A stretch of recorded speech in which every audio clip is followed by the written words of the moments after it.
Snow White, The Flash, The Witcher, Captain Marvel, Cowboy Bebop, and James Gunn. Those might seem like topics that have nothing to do with each other, but they all have one thing in common: bad publicity. Whether it's actors committing crimes or telling people their favorite childhood cartoons are creepy and outdated, it's become a common trend among recent Hollywood productions to have at least one person associated with the project come forward and say or do something so idiotic and divisive that it hurts the product beyond repair. Now that the strikes seem to be over and these people are going to be back in front of the camera, it might be a good time to ask if it's even worth having them do press for their projects. Are they doing more harm than good at this point? Most people would argue that Brie Larson is the original poster child for using a project's publicity campaign to go after fans and ultimately doom her own future.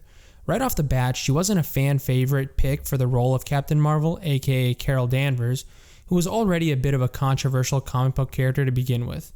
The first Captain Marvel movie was going to be successful no matter what she said or did, considering it came out between the two biggest superhero movies of all time, Infinity War and Endgame.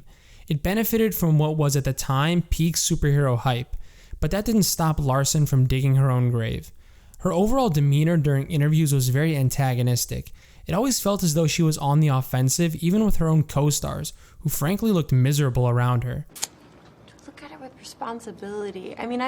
I am committed to self-improvement, and I work at being the best person in my stunts because I thought that that's what everyone did. And then Tom Cruise, I mean? No, I want to be the first me, not the next Tom Cruise. Thank you very much. Wow. Then came brilliant statements like her not caring what old white dudes thought about her movie, because why care about what your biggest demographic thinks when you can pander to weirdos on Twitter who have never bought a comic book and probably didn't bother watching your movie. Is that like a personal attack or something? She continued to go after the core audience for the products she was promoting, and inevitably Marvel higher-ups took notice. Then came Endgame, and while she saved Tony at the start, she was pretty much absent for the rest of the movie. Yes, Endgame was focused on saying goodbye to the original Avengers, but considering she was supposedly the frontrunner to lead the future Avengers, I gotta say it's hilarious that all she did was swoop in at the end, only to literally get punched out of the whole fucking movie by Thanos. Since then, her character was relegated to post-credits scenes, and her sequel turned into a team-up movie to try and hide the fact that fans don't care about the character anymore. Even the actress herself has changed her tune, with the best example coming from the Fast X press tour, where she actually avoided being baited into giving an ultra-feminist, angry take on the Amber Heard and Johnny Depp case. 5 years ago, that would have gotten her hook, line, and sinker, but it seems she's learned from her mistakes. With the strikes over and the Marvels releasing in November, we'll see if that's really the case in the next few months while she promotes the film. Like I said, the Captain Marvel movie still succeeded despite her best efforts due to the timing of its release, but not all products are that lucky. Just ask the Cowboy Bebop remake. From the beginning, most fans hated the idea of a live-action remake, and the more they learned, the more they hated it. Whether it was the cheap look or the horribly miscast leads, fans weren't happy. It was at that time lead actress Daniela Pineda took it upon herself to do something about the situation. She posted a heartwarming video discussing how she understood fan frustration, and as a fan herself, she wanted to make sure they stayed as accurate as possible. She respectfully noted how unfortunately for live-action translations, certain concessions have to be made, but she hoped fans would still give her a chance and encourage them by saying how fortunate she felt to be able to portray such an iconic character. Exactly what she wears in the anime. We tried, but doing stunts in tissue paper, things disappear, they rip. They looked everywhere for that woman and they couldn't find her. It's kind of weird. So they just went with my short ass. And so just, That would be how someone who actually wants a season 2 of their show would act. Instead, she smugly went after fans for complaining she didn't look like the character. For some reason, she pretends in a very disingenuous and condescending way that she was the only available choice for the character, and that she had to be the one to portray her, as she ranted about them not finding anyone better than her, not even considering the possibility that, shocker, she was horribly miscast. There may not be an exact lookalike for the character in the real world, but there are plenty of actresses who look much more like her than Daniela did. It was clear from her angry and resentful tone that she took offense to any criticism about her looks and went on the offensive to make herself feel better. Her rant certainly wasn't the sole reason for the show's cancellation, but it undoubtedly turned off a lot of potential viewers to see an actress so vehemently attacking the fans. To the surprise of nobody in the fucking world, the show was canceled a few weeks after season 1 aired. Frankly, I'm surprised Netflix was able to hold off that long. Those executives must have had their hands on that trigger, just waiting to get rid of that cancerous plague. It was horrifying. Speaking of Netflix, we can't talk about cancerous plagues without getting into The Witcher. It came as a shock to nobody when Henry Cavill dropped out of the show, because we'd all heard the deplorable state of The Witcher's writer's room. Writers actively mocking the source material is never a good sign, and it's even worse when their belief that they can do better is ultimately proven wrong by the fans. The mind boggles at the hell Cavill must have gone through as the only person on set with any real knowledge of the source material. Hell, it seems like he was the only person without a genuine disdain for it. Anyone watching that dumpster fire knows why he left. It was barely a show about The Witcher anymore.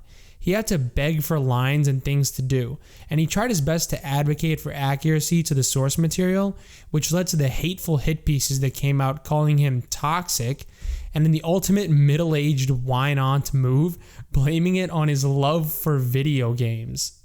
What a stupid thing to say. Anyone who reads these complaints with their brains turned on can clearly see the perverse attempt to paint him advocating for accuracy as some made-up hatred for women.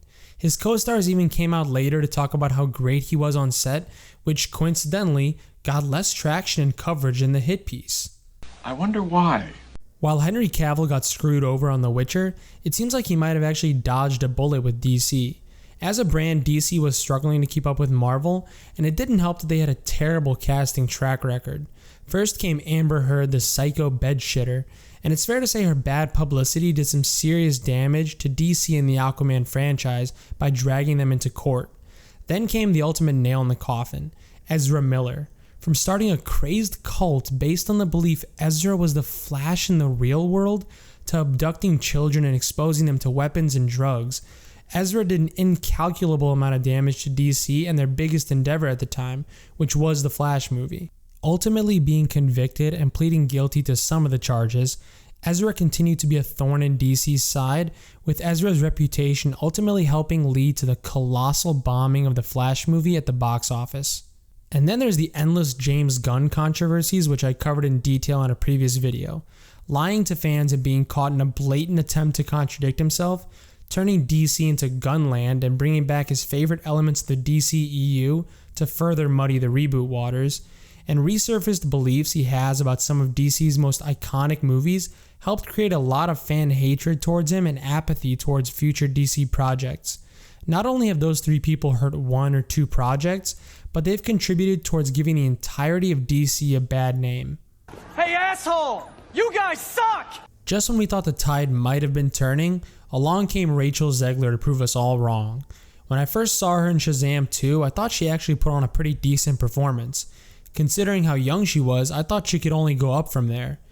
Then came the red carpet interviews about her upcoming Snow White remake, and we were introduced to a 22-year-old girl who was raised on TikTok and who'd never heard the word no in her life.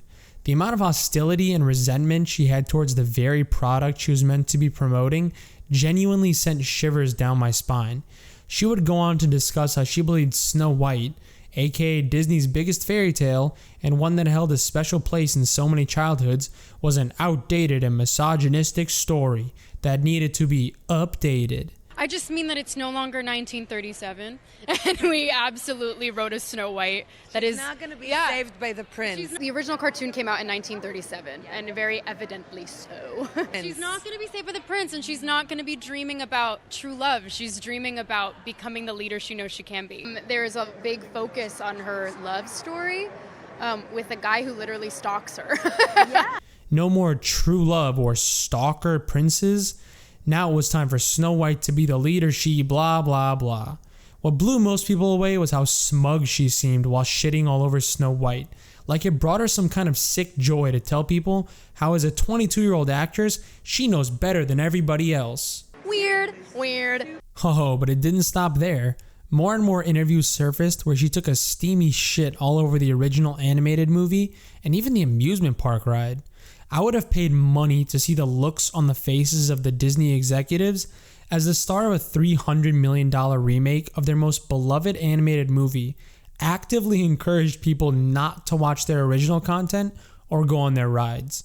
Then, in an attempt to show solidarity with the strike, she came off as being pompous and spoiled, because standing around in a dress all day playing pretend is like very hard work. I'm going to stand there 18 hours in a dress of an iconic Disney princess. I deserve to be paid for every hour that it is streamed online. At a time where inflation is killing the average American family and people are struggling to make ends meet, it's fair to say her complaints were met with a justified amount of who gives a fuck by the general public. Nobody cares.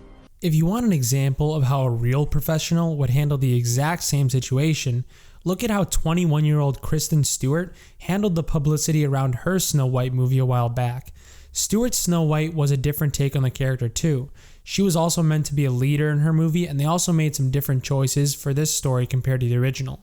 Here's an example of how she discussed the character. And the birds all at the same time sort of surrounding her, and we're not intentionally rebelliously turning it on its head. I think it's wrong. I think that's kind of the opposite of girl power. I think that she is like essentially female because she's steady through and through. Well, I think everybody knows that she's good.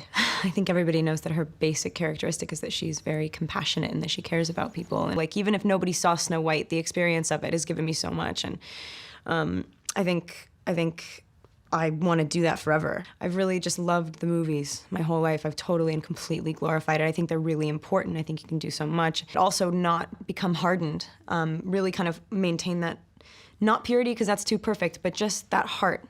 I think you can clearly see she actually loves the source material, but in a respectful, elegant, and kind-hearted way discusses how her take is different and why. There's no resentful attitude or anger or smugness towards the audience, because she clearly understands that changing aspects of a character requires justification, which she happily provides. She's not trying to tell the audience she knows better or they're creeps or misogynists for liking Snow White. She's just interested in getting people to give her version a chance, while paying respect to the original and showing she cares just as much as the fans do, reassuring them that the character they love is safe in her hands. And then on the other side, we have this. There's a big focus on her love story. With a guy who literally stalks her. Yeah. Weird. Seeing as how those strikes are over, journalists are going to be flocking to Rachel Zegler with their questions, baiting her to give them a headline. And she'll probably give them exactly what they want, no matter how much it hurts her career or this movie. It's not hard to see why these people end up this way. The women could probably spend hours going through their DMs, reading unbridled praise from pathetic, horny, love-struck losers. That undoubtedly would give someone an inflated ego to the point where they become oblivious to the fact that in the real world, not everyone's going to agree with them or love them. And when they're faced with that reality, their only defense is resentful hatred, smugness, anger, and attempts to label their detractors any words that help invalidate their opinion. The men exist in a version of Hollywood where as long as they say the right buzzwords to the right people, they get showered with fake praise. So in turn, they put on this facade in order to succeed. When those lies are challenged, they're forced to take stances they don't believe, which leads some to dig themselves into a deeper hole with endless contradictions, and others to snap under the pressure.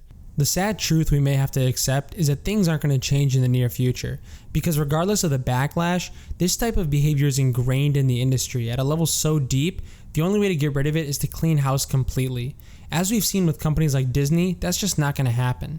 These people look at all those examples plus so many more from the past few years, and even though they see all those people who've made countless mistakes that ruined careers and lost millions of dollars, they still go and make the same moronic choices. They'll continue to treat the fans and properties with smugness, resentment, and hostility because they're allowed to. Until someone steps in and prioritizes giving the fans what they want, they're going to keep bleeding money and making enemies out of the very people they should be entertaining. At a time where these idiots are damaging their brand so heavily it would make Godzilla jealous of their destruction. Oh my God.